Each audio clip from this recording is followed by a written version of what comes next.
Imagine receiving anonymous phone calls from someone who describes everything you're wearing and exactly what you're doing, down to the smallest details. Now imagine those calls becoming threats, vague yet disturbing promises that they'll get you soon. This was the terrifying reality for Dorothy Jane Scott before she disappeared. Dorothy Jane Scott was a 32-year-old single mother who lived a quiet life in Stanton, California. She worked as a secretary at a local store and was known for her reserved, friendly nature. Dorothy wasn't the type to seek attention or make enemies, but in early 1980, she started receiving disturbing phone calls from an unknown man. This man claimed to love her, yet threatened her life in horrifying ways. Dorothy's family and friends grew concerned, but she shrugged it off, saying it was probably someone's idea of a twisted joke. On May 28, 1980, Dorothy went to an employee meeting at her workplace. During the meeting, she noticed that a co-worker named Conrad Bostron didn't look well. Dorothy and another co-worker, Pam, decided to drive Conrad to the hospital to make sure he was okay. After the doctors confirmed it was a black widow spider bite, Conrad was treated and released. Dorothy offered to bring the car around to the exit, while Pam and Conrad waited in the hospital. But as minutes passed, Dorothy never showed up with the car. Pam and Conrad waited, wondering if she'd gotten held up. Suddenly, they saw Dorothy's car speeding out of the hospital parking lot, the headlights blazing as it disappeared into the night. At first, they thought it was strange, but assumed she had an emergency or needed to rush home. The following morning, Dorothy's car was found abandoned in an alleyway about 10 miles away, fully engulfed in flames. There was no sign of Dorothy. A week after Dorothy's disappearance, her mother, Vera, received a chilling call.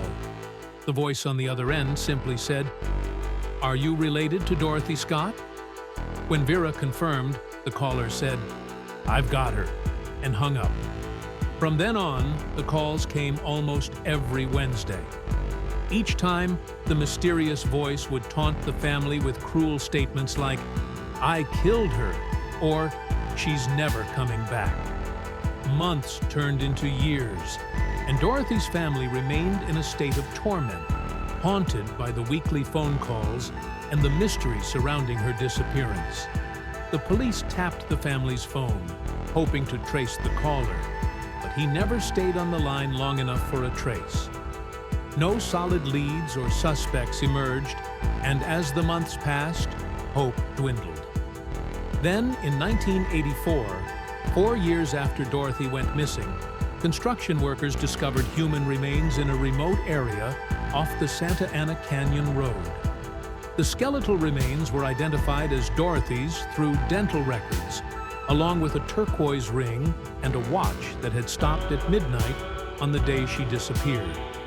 Investigators could confirm only that Dorothy had been murdered, but they had no clue how, when, or by whom. Dorothy's case remains unsolved, and her family has never found closure.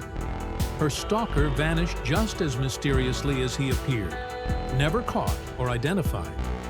Many believe he could have been someone close to her, someone who knew her every move, but no suspect has ever been named.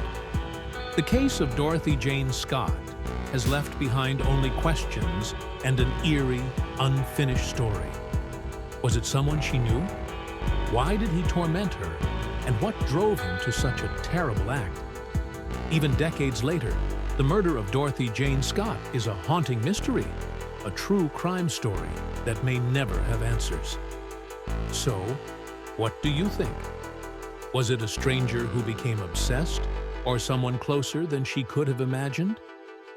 Let us know your thoughts, and stay tuned for more stories that remind us of the eerie mysteries lurking in everyday life.